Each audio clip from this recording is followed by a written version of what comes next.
Por que há certos filósofos tão difíceis? Essa é a pergunta que eu vou responder neste vídeo. Antes disso, um convite para vocês. No dia 7 de novembro, às 19 horas, vou dar uma masterclass online gratuita aqui no YouTube chamada O Resgate da Filosofia. Faremos esse movimento de resgatar a filosofia e torná-la acessível na vida das pessoas. Depois da masterclass, abrirei a próxima turma do meu curso Filosofia 360 Graus, que é o meu curso completo de filosofia, e será a última turma do ano. Então coloquem na agenda de vocês, dia 7 de novembro, a partir das 19 horas, teremos a nossa masterclass, O Resgate da Filosofia. Como eu disse, o tema central desse vídeo é responder a pergunta: por que há certos filósofos tão difíceis? Bom, eu estudo filosofia há mais de 20 anos e eu me deparei no início, principalmente, com certas obras que eu não conseguia passar das primeiras páginas, por serem tão difíceis assim. Mas depois de muitos anos estudando filosofia, eu continuo tendo dificuldade em algumas obras, porque de fato há certas obras e certos filósofos que são extremamente difíceis. Bom, eu vou então comentar essa pergunta, tentar respondê-la a partir de 6 pontos. E o primeiro ponto que eu pensei para responder essa pergunta é: porque eles têm sua própria língua. Existe o hegelianês, existe o kantianês, existe o platonês, o aristotelês, etc. Como assim, né? Eles construíram uma língua própria, mais ou menos isso. Por quê? Porque cada filósofo utiliza certos conceitos e muitos conceitos a partir dos significados que eles mesmos dão a esses conceitos. Se tu pegar, por exemplo, o conceito ética, varia muito de um pensador para outro. O que Kant pensa sobre ética é diferente daquilo que Hegel pensa sobre ética, por exemplo. Se tu pegar o conceito seraí, se tu pegar o conceito Deus, a compreensão de Tomás de Aquino sobre Deus é diferente da compreensão de Spinoza sobre Deus, que é diferente da compreensão de Hegel sobre Deus. Então, o que significa que cada um tem a sua própria língua? É que cada um acaba explicando esses conceitos a partir da sua própria filosofia.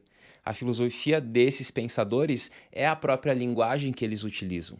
E o significado que cada conceito possui é um significado que está inserido dentro da filosofia desses teóricos. Então, para entender esses pensadores que são mais difíceis, claro que há outros mais fáceis. Se nós pegarmos aí, por exemplo, os estoicos, que são sempre muito comentados hoje em dia, são pensadores fáceis. E nós, lendo as obras estoicas, conseguimos entender. Mas se nós pegarmos, por exemplo, um Hegel, um Heidegger, até mesmo um Kant, não é tão simples assim. E para alguém que é principiante, por exemplo, pegar uma fenomenologia do espírito é quase impossível passar das primeiras páginas. Pegar uma ciência da lógica, enfim. Então, a resposta a essa dúvida que muitas pessoas têm: por que é tão difícil? Porque eles não sabem escrever? Porque eles tornaram as suas obras difíceis mesmo? Não, porque eles possuem um tipo de filosofia que necessita de uma compreensão dos significados que eles estão utilizando. Depois que nós entendermos os significados dos termos utilizados e as relações que eles fazem nas obras deles com outros pensadores, aí sim fica mais fácil de entender. Então, nós aprendemos o hegelianês estudando muito Hegel, aprendemos o kantianês estudando muito Kant e assim por diante. No momento que nós dominarmos um pouco o vocabulário de cada pensador, aí sim a leitura flui e se torna mais fácil. Segundo ponto, é preciso passar pela experiência de pensar sobre problemas filosóficos e ler obras filosóficas. Muitas pessoas acabam estudando filosofia apenas assistindo aulas, assistindo vídeos, o que é importante, claro, lendo resumos, mas não lendo as obras filosóficas. É importante ler as obras filosóficas, é importante passar pela experiência de ler um clássico, porque isso, de certa forma, é filosofar. É fazer essa leitura e esse enfrentamento com o clássico. E outro ponto importante aqui também é pensar sobre problemas filosóficos. No cotidiano mesmo, no dia a dia mesmo, quando a gente está inserido na filosofia, é comum a gente estar caminhando na rua, a gente estar lavando louça e pensar sobre questões filosóficas. E isso é filosofar. Por quê? Porque a filosofia é uma reflexão, ela exige isso. Ela exige que as ideias se tornem maduras. E isso pode acontecer tomando um banho, lavando uma louça, enfim. Por quê? Porque esse ato de pensar é extremamente importante. E isso configura a atividade do filosofar. Então, ponto 2 que eu destaco, é necessário pensar sobre problemas filosóficos e é necessário ler obras filosóficas. E muitas pessoas têm dificuldade de entender filosofia porque não pensam sobre problemas filosóficos e se afastam das obras, lendo apenas resumos ou assistindo apenas a resenhas a vídeos curtos. Terceiro ponto, há muitas filosofias no plural, como, por exemplo, a filosofia platônica, aristotélica, kantiana. Não tem como responder a pergunta, o que a filosofia pensa sobre tal coisa? Por quê? Porque há muitas filosofias. O que a filosofia platônica pensa sobre o belo, que é diferente daquilo que a filosofia hegeliana ou kantiana pensa sobre o belo. O que a filosofia aristotélica pensa sobre o Estado, que é diferente da filosofia de Thomas Hobbes, que pensa sobre o Estado. Então, não dá para falar a filosofia pensa dessa forma sobre esses assuntos, sobre religião, sobre política, sobre qualquer assunto aqui, as questões estéticas, as questões lógicas, as questões metafísicas. Não, por quê?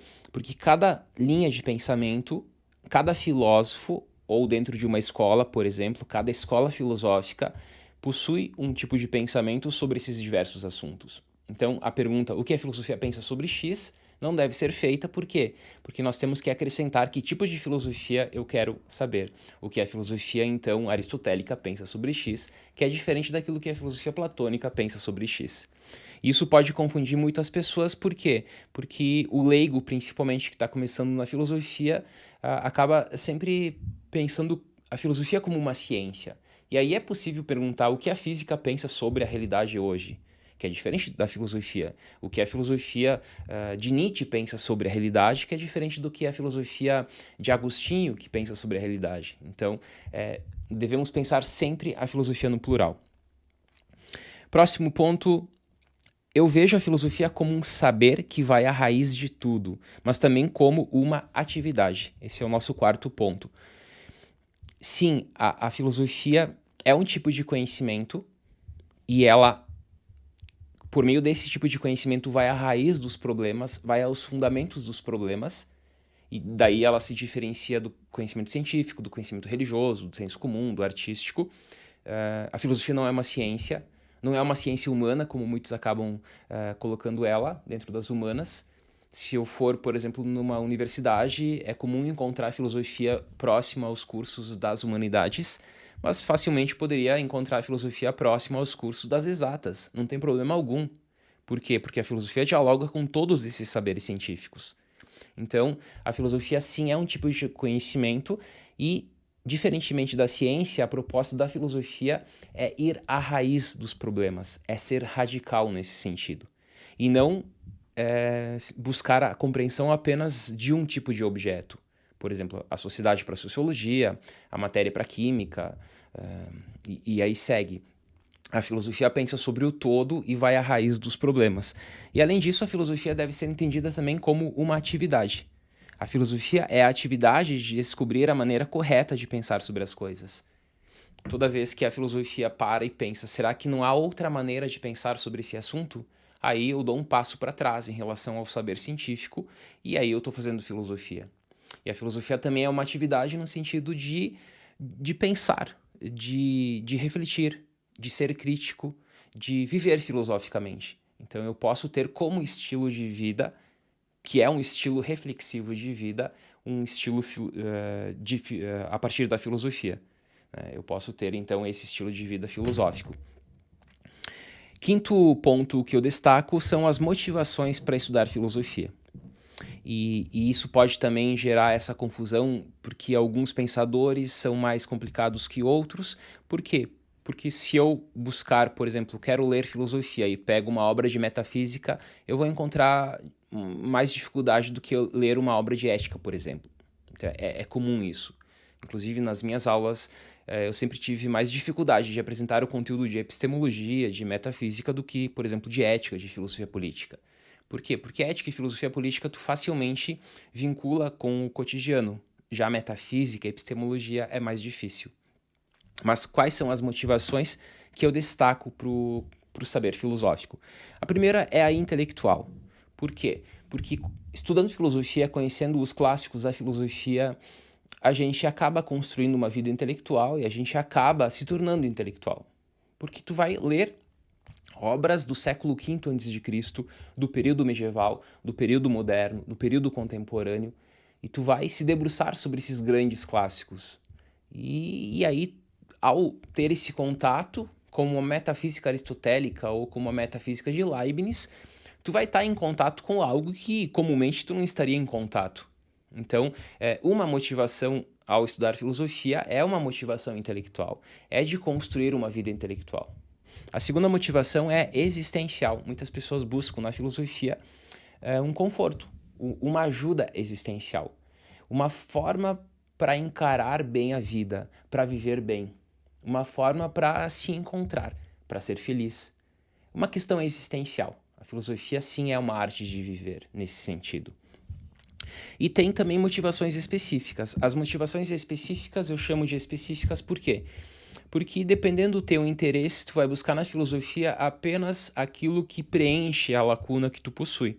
Por exemplo, se tu for do direito, tu pode buscar na filosofia o conhecimento da filosofia jurídica e preencher essa lacuna que tu tem de filosofia do direito. Se tu for das artes, tu pode buscar na estética. Se tu for da matemática, tu pode buscar na filosofia da matemática.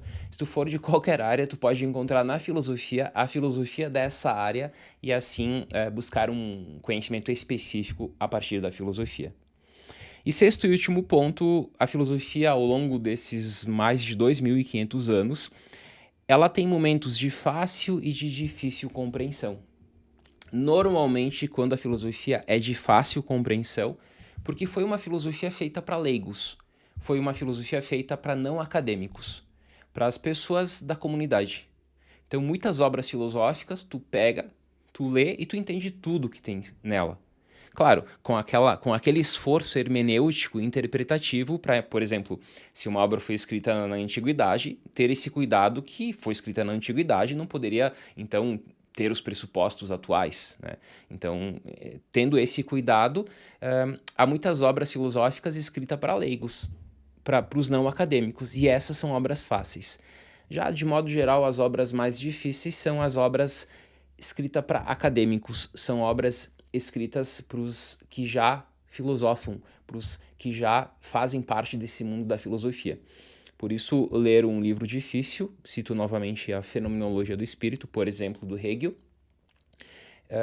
só compreenderemos essa obra se nós tivermos um conhecimento prévio, tanto da história da filosofia como do pensamento hegeliano, ou de qualquer outra obra. Se lermos, por exemplo, um Crepúsculo dos Ídolos do Nietzsche, da mesma forma. Se lermos o Ser e um Nada, Ser e Tempo, da mesma forma. Se lermos, sei lá, uma Política do Aristóteles, também. Então, é importante saber que há obras escritas para o grande público, e essas são obras mais fáceis, e há obras escritas para os especializados já, para os acadêmicos, e essas seriam as obras mais difíceis.